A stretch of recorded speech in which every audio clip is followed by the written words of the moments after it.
Պարոն Սաղաթելյան, Լուսավոր Հայաստան կուսակցության առաջնորդը առաջարկում է, որ ընդդիմադիրները մեկ ճակատ կազմեն ու այսպես ուժեղ ճակատով մասնակցեն ընտրություններին եւ համարում է դա Էդմոն Մարուքյանը ամենաարդյունավետ ճանապարհը Փաշինյանին տուն ուղարկելու համար։ Դուք քննարկել եք մեկ ճակատով մասնակցելու, որ լինի երկու բևեռ իշխանություն ընդդիմություն։ Քննարկել եք այդ հարցը ու արդյոք համարում եք, որ դա արդյունավետ է, այդպիսով հնարավոր է տապալել գործող իշխանությանը, դա համարում եք արդյունավետ ճանապարհ։ Ուրեմն մենք այդ հարցը քննարկել ենք, ոչ միայն քննարկել ենք այս ժողովում, այլ նաև դրանից առաջ։ Ինքը իրականում լավ գաղափար է, մենք խորքի մեջ այդ գաղափարին դեմ չենք, բայց գործնականում այն իրականացնելը գրեթե անհնարին։ Ինչու, որովհետև նախ արդեն մի քանի ուժեր շատ հստակ հայտարարել են, որ պատրաստ չեն մեկ բլոկով մասնակցելու, եւ երկրորդ, որ անկեղծ ասեմ, դրա արդյունավետությունն էլ 100%, ինչպես պնդում են մեր շատ գործընկերներ, 100% համոզմունք չի, որ դա շատ արդյունավետ է։ Ինչու, որովհետև երբ որ բոլոր ուժերին նույնացնում ես,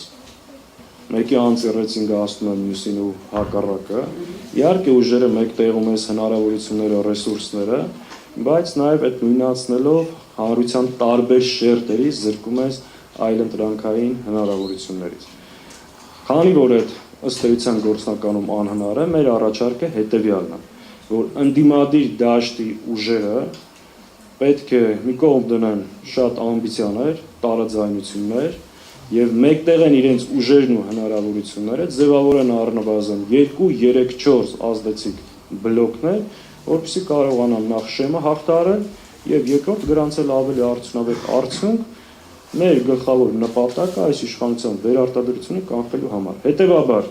քանի որ հնարավորություն չկա մեկ միասնական դաշինքով, առնվազն պետք է ամեն ջան գործադրել մի քանի խոշոր բլոկ ձևավորելու համար։ Սա է մեր մոտեցումը եւ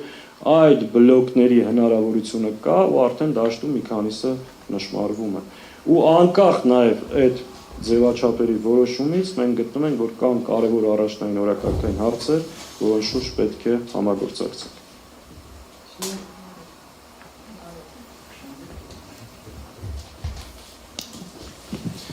Պարոն Սաղաթելյան, բացի այն, որ դուք ձեր Facebook-յան էջին գրել եք, որ դատապարտում եք Հայաստանի Հանրապետության իշխանության դեմ ուղղված ցանկացած խոսք կամ գործողություն անկախ նրանից, թե որտեղից է այն հնչում, դաշնակցությունը որպես կուսակցություն ինչ է պատրաստ անել, օրինակ, ունեք կապեր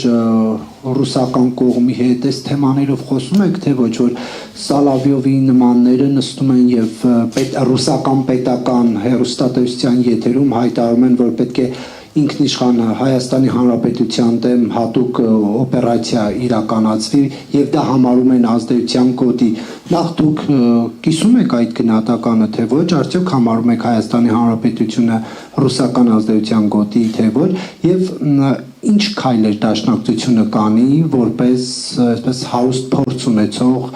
ավանդական կուսակցություն։ Նարեկ ջան, կարդում ես իմ ստատուսը, որտեղ շատ հստակ դատապարտում եմ, հետո ասում եք կիսում եք այդ տեսակետը։ Բնականաբար ոչ, շատ հստակ պաշտոնապես դատապարտել ենք այդ երևույթը եւ դա մեր համար անընդունելի է։ Անկախ նրանից դա որ աշխարհակահաղական կենտրոնից է արվում եւ անկախ նրանից այդ երկրի հետ մենք ինչ որակի հարաբերություններ ունենք։ Հայաստանի ինքնիշխանությունը, պետականությունը, անկախողությունը որևէ մեկը չի կարող թիրախավորել եւ մենք եւ հրապարակային եւ նաեւ այլ հանդիպումների ընթացքում բնականաբար մեր բողոքի ձայնը բարձրացնելու ենք ու մեր համար անընդունելի է։ Մեր համար նաեւ անընդունելի է ու ծիծաղելի է սա իշխանության վարկագիծը, երբ որ գիշեր-ցերեկ Հայաստանի Հանրապետությանը թիրախավորումը ամենաբարձր պետական մակարդակով Ադրբեջանից եւ Թուրքիայից Հայաստանի ինքնիշխանությունը դնում են հարցականի տակ, Հայաստանի կողմից որևէ պատասխան չի հնչում։ Ու մի հատ ռուս, չգիտեմ, վերլուծաբանի համար ամբողջ պետական համակարգը ալեկոծվել է։ Մենք դատապարտում ենք, բայց նաեւ ակնկալիք ունենք, որ այս իշխանությունները նույն սրտացավությամբ դատապարտեն Ադրբեջանից եւ Թուրքիայից հնչող թիրախավորումները եւ համապատասխան գնահատական ու արձագանք տան նաեւ դրան։ Ու այս իշխանությունը, այսինքն իրանք միշտ այդ արտաքին միջամտության պատճառը եւ սնուցման աղբյուրը հենց իրենք են։ Մինչև իրենք նման բաներ Հայաստանի հետ սովորաբար չէր պատահում։ Իսկ դա ինչով է ձեզ պայմանավորված, որ ասում եք իշխանությունը Ռուսվել լուծաբանի այդ հայտարարությունը դες քննարկեց, բանարեց, իսկ ինչպես դուք եք նշում, Թուրքիայից եւ Ադրբեջանից հնչող հայտարարություններին չեն արձագանքում։ Երկու բանով, մեկ իրենց հակառուսական կեցվածքով, մեկ էլ ձև բռնան, որ տեսեք, նրանք ովքեր ասում են Ռուսաստանի Դաշնությունը մեզ բարեկամ գործընկեր երկիր է, այնտեղից ինչպիսի հայտարարություն են հնչեցնում ու իրենք էլ ներկայանան իբրև Հայաստանի ինքնիշխանության եւ տարածքային ամբողջականությունը պահող կամ պետական ուժ, որ իրականության մեջ այդպես չէ։ Որովհետեւ այլ պարագաներում մենք նման կեցվածք իրենց կողմից չենք տեսնում։ Ու ես ասում եմ, կապ չունի որ աշխարհակաղակական կենտրոնն է, երբ որ Հայաստանի իշխանությունները նաեւ արևմուտքին հրավիրում են ուղիղ միջամտել Հայաստանի ներքին գործերին, աշխարհի տարբեր երկրներում տեղ ունեցած ընտրական process-ները կիրառել նաև Հայաստանում, սա եւս մեր կողմից դատապարտելի է եւ ուղիղ միջամտություն Հայաստանի ներքին գործերին։ Եվ կներեք մեկ հստակեցում անեմ, պարոն Սաղաթելյան, որ ասեցիք հանդիպումներում բողոքում եք, այսինքն լինելու է ապագայում ինչ-որ հանդիպում այս թեմայով, թե ընդհանրապես եք ասում։ Ես ասացի, որ մեր հանդիպումներում նաև նման հարցեր բարձրացնում ենք, որը մեկի համար գաղտնիք չի, որ մենք տարբեր կապեր ունենք, այդ թվում նաև Ռուսաստանի քաղաքական կուսակցությունների գործընկեր կուսակցությունն ենք, այդ թվում նաև եվրոպական բազմաթիվ երկրների եւ այն հայտարարությունները, որ մենք անում ենք հրապարակային, բնականաբար նաև այդ հանդիպումների ժամանակ եւս բարձրաձայնում ենք։ Առաջիկայում նախատեսվում է այս թեմայի։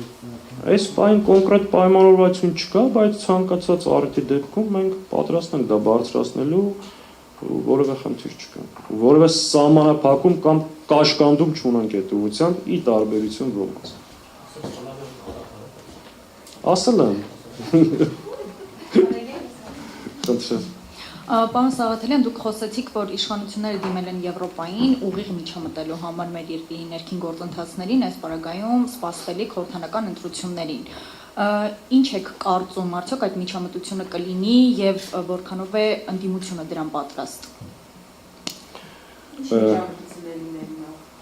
Տեսեք, այն սցենարների մասին, այո, այն սցենարների մասին, որ խոսում են, դա ուղիղ միջամտություն է, դա ընտրությունները ազատ, արդար, թափանցիկ կազմակերպելու մասին չէ, այլ ընտրությունների մասնակցող մի շարք ուժերի հնարավորությունները սահմանափակելու, որտեղ այդ օրինակները, որ բերում են կոնկրետ երկրներով, այդ երկրներում դա է տեղի ունեցել։ Սա իրոք շատ խորը մտահոգության տեղիք է տալիս եւ մենք հիմիկվանից պետք է նաև բարձրացնում ենք միջազգային տարբեր ամբիոններում այս վտանգի մասին եւ սա ամենախայտառակ սցենարն է, որ կարող է տեղի ունենալ եւ Հայաստանում իշխանության ձևավորման սուբյեկտը հայ ժողովուրդն է եւ հայ մարդը, որևէ արտաքին միջամտություն, նորից եմ ասում, որևէ կողմից մեր համար անընդունելի է։ Հայաստանի Հանրապետության քաղաքացին պետք է ձևավորի Հայաստանի իշխանությունը, այլ ոչ թե թուրք-ադրբեջանական ազդեցության, արևմուտքի կամ թեկուզ ռուսական կամ թեկուզ մեկ այլ։ Հետևաբար ցանկացած արտաքին միջամտություն Հայաստանի Հանրապետության քաղաքացու իշխանությունը ձևավորելու սկզբունքի վրա մեր համար անընդունելի է եւ ընդդիմադիր դաշտ այս ուղղությամբ եւս պետք է հանդես գալ։ Այդ մասին մենք հրապարակային հայտարարություններ արել ենք, անելու ենք եւ միջազգային տարբեր ամբիոններից այս հարցը բարձրացնել ենք։ Եթե խոսքը ոչ թե թափանցիկ ընտրություններ կազմակերպելու մեխանիզմի, այլ այդ նպատակով իրականում տարբեր ուժերի մասնակցությունը սահմանափակելու մասին է խոսքը, դա մեր համար անընդունելի է։ Տեսեք, իրականության մեջ այս վտանգը կա եւ սա ռեալ վտանգ է հաշվի առնելով այս իշխանությունների այսօրվա ձեռագիրը, այն ռեպրեսիաները, այն ամեն ինչ ինչ որ անում են։ Մի քանի հավանական սցենար կա եւ այդ տարբերակները այսօր ընդդիմադիր դաշտի ուժերի հետ մենք քննարկում ենք։ Այո, եթե իշխանությունը գնա այդ տարբերակով, դրան համարժեք եւ համապատասխան քայլեր պետք է անի ընդդիմությունը եւ դա անխուսափելի է։ Ու այդ տարբերակները այսօր քննարկվում են։ Պարոն Սաղաթելյան, ես եւս երկու հարց ունեմ։ Առաջինը նախընտրական ծրագրերի մասին նշեցիք։ Ինձ հետաքրքիր էր 2021 թվականի ձեր նախընտրական ծրագրերից քանի տոկոսն եք մոտավորապես իրագործել այս տարիների ընթացքում, եւ երկրորդ հարցս դուք եւս ԿՊԱ-կան պատգամավորների նման 3 միլիոն դրամ պարգևավճար եք ստացել եւ եթե գաղտնիք չէ, ինչ նպատակներով եք ծախսել։ Խորհրդարանի բոլոր պատգամավորները ստացել են պարգևավճար, մենք այդ մասին ստանալու օրը եւ կոնկրետ հայտարարություն ենք արել, որ Հայաստան խմբակցության պատգամավորները այդ գումարները ուղղել են տարբեր սոցիալական ծրագրերի։ Դրանից առաջ մյուս բոլոր դեպքերում եւս այդպես է եղել են դեպքեր, երբ որ ամբողջ խմբակցությունը գումարը հավաքել է, ուղարկել է որևէ կոնկրետ հիմնադրամի փոխանցել կամ բարեգործական ծրագրի, այս անգամ ավելի ազատ ենք թողել պատգամավորներին յուրաքանչյուրը անհատական մոտեցումներով այդ հարցը լուծել։ Եվ բոլորը գնացել են այդ ճանապարհով։ Իսկ ինչ վերաբերվում է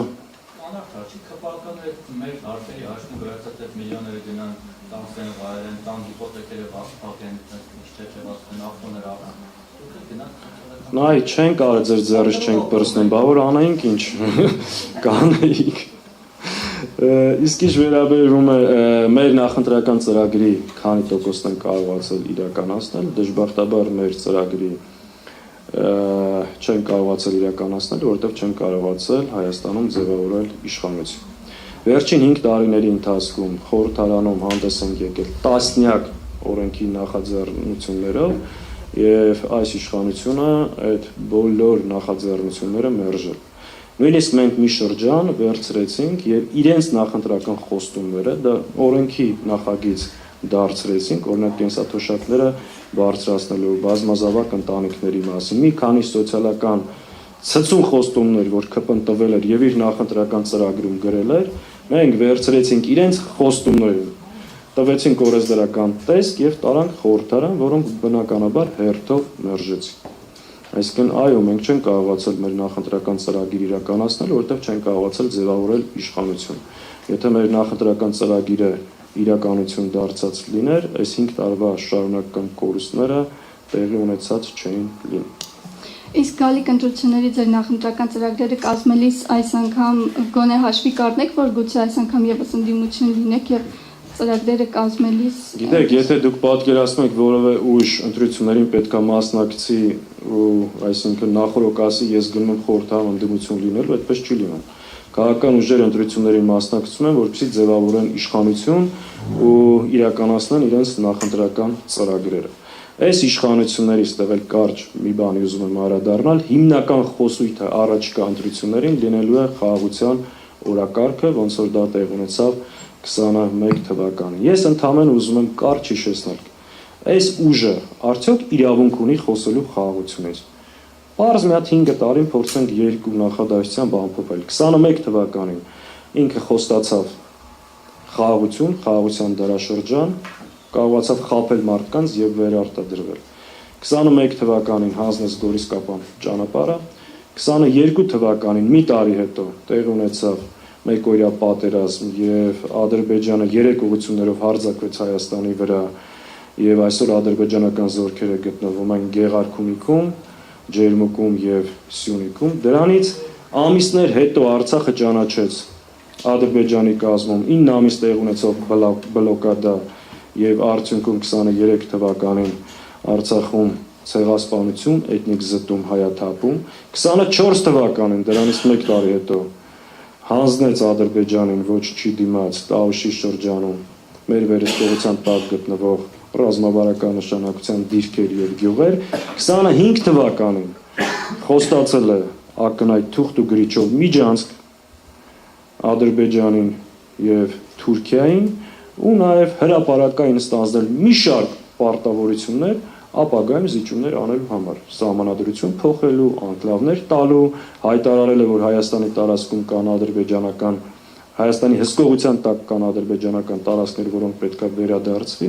էսա Նիկոլ Փաշինյանի խաղաղության 5 տարիները։